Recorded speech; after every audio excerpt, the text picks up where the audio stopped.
चुनाव आयोग कदम तो उठाता है, लेकिन देखिए जैसे ही वो शिकंजा कसने की कोशिश करता है, नेता बोलते हैं चुनाव आयोग दादागिरी कर रहा है।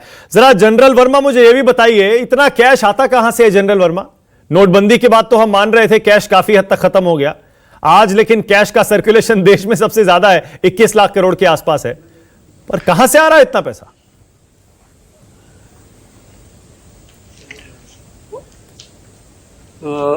ये खत्म हुआ ही नहीं था डिमोनेटाइजेशन के बाद भी ब्लैक मनी।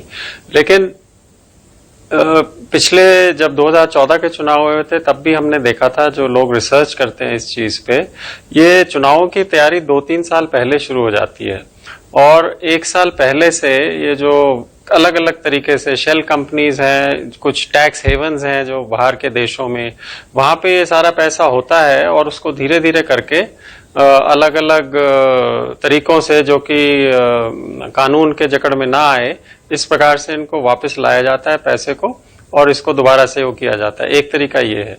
दूसरा ये है कि ये एक साइकिल बना हुआ है कि जब जीत के आते हैं फिर पैसा अर्जित किया जाता है, उसको रियल एस्टेट में और दूसरी तरीके के कॉन्ट्रैक्ट्स वगैरह में इन्वेस्ट किया जाता है और फिर इलेक्शन से पहले उसको वापस बेच के प्रॉपर्टी को या दूसरी चीजों में जहां भी लगाया जाता है उसको वापस लेके और कैश की तरह यूज किया जाता है। ये अभी तो आपने बहुत अच्छा रैली के ऊपर रिसर्च किया है और वो लगाया है, लेकिन इसके अलावा भी बहुत से खर्चे होते हैं जो कि अभी भी काबू में नहीं आ रहे। सबसे बड़ा एक आजकल जो है वो है सोशल मीडिया के ऊपर। सोशल मीडिया के ऊपर जो पॉलिटिकल पार्टीज और कैंडिडेट्स खर्चा कर रहे हैं उसका मेरे ख्याल से तो इलेक्शन कमीशन ने, हालांकि उन्होंने उनको बुला के गूगल और फेसबुक और इन सब से बातचीत की है, लेकिन उस पर किस तरीके से उसको जोड़ा जाए इनके खर्चे में, वो अभी तक कुछ वर्कआउट नहीं हुआ है। बिल्कुल।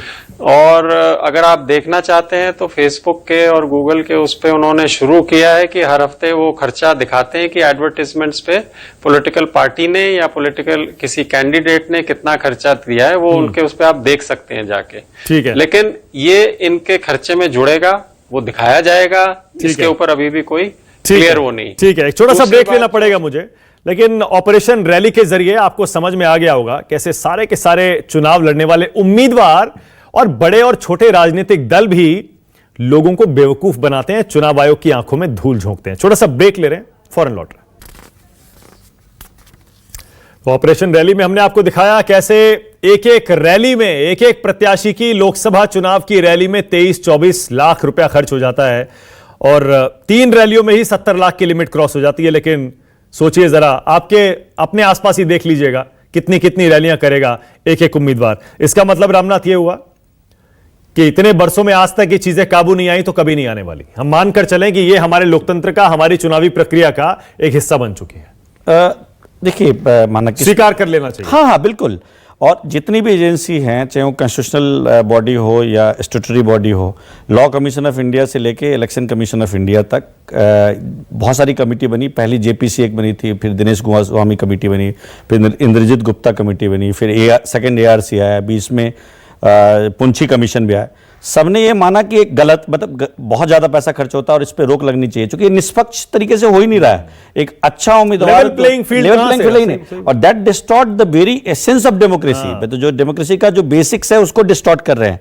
मैं आपको बताऊं, 255वां लॉ कमीशन की रिपोर्ट थी जिसमें उन्होंने कहा था कि इस पे सारी पार्टियां एक साथ मिलकर एक मेथड बना लें जिससे कि स्टेट फंडिंग हो, पार्शियल स्टेट फंडिंग हो, जिससे कि आप प्रचार वगैरह को रोक दें कुछ महीने पहले, जिससे कि कम से कम सारी पार्टियों को इक्वल लेवल प्लेइंग फील्ड मिले। और देखिए क्या होता है ना कि सारी एजेंसी कुछ ना कुछ कर रही है। इलेक्शन कमीशन ऑफ इंडिया ने पिछले वीक में फ्राइडे को सारी एजेंसियों के हेड को एक साथ सिनर्जाइज करके एक मीटिंग बुलाई, उसमें सारे स्टेप्स लिए। बट क्या एक पॉलिटिकल पार्टी उससे 2 स्टेप्स आगे हैं। मतलब एयरलाइंस के माध्यम से, चार्टर प्लेन के माध्यम से कैश ट्रांजैक्शंस की बात एक बार आई थी पिछले इलेक्शंस में, तो उन्होंने इस बार एयर सुपरवाइजर या एयर सर्विलेंस डाला। बट उससे एक स्टेप ये आगे चले जाते हैं। ये पूरा चैनल है हवाला जैसे, स्वीकार कर लीजिए, जैसे मैंने कहा ना, बिल्कुल वोटरों को स्वीकार कर लेना चाहिए कि धन बल का इस्तेमाल होता रहेगा। इसीलिए आपकी जिम्मेदारी ज्यादा है, वोटर की जिम्मेदारी। इस सब के बावजूद आपको अपनी सोच समझ का इस्तेमाल करके वोट देना है। बहुत बहुत शुक्रिया ऑपरेशन रैली में आ जाने के लिए, न्यूज़ 24 पर हमारे दर्शकों को समझाने के लिए कि कैसे सारे के सारे राजनीतिक दल धन बल का इस्तेमाल करते हैं, वोटर को अपनी तरफ करने के लिए नियम कानून को ताक पर रखकर ज्यादा पैसा खर्च करते हैं। इसीलिए मैंने कहा इस सब के प्रभाव में आने के बजाय कौन सा प्रत्याशी, कौन सी पार्टी आपके लिए सही है, यह चुनाव आप ही को करना है। बहुत बहुत शुक्रिया मेजर जनरल अनिल वर्मा और रामनाथ झा, बहुत बहुत शुक्रिया। छोटा सा ब्रेक लेंगे, खबरें जारी हैं।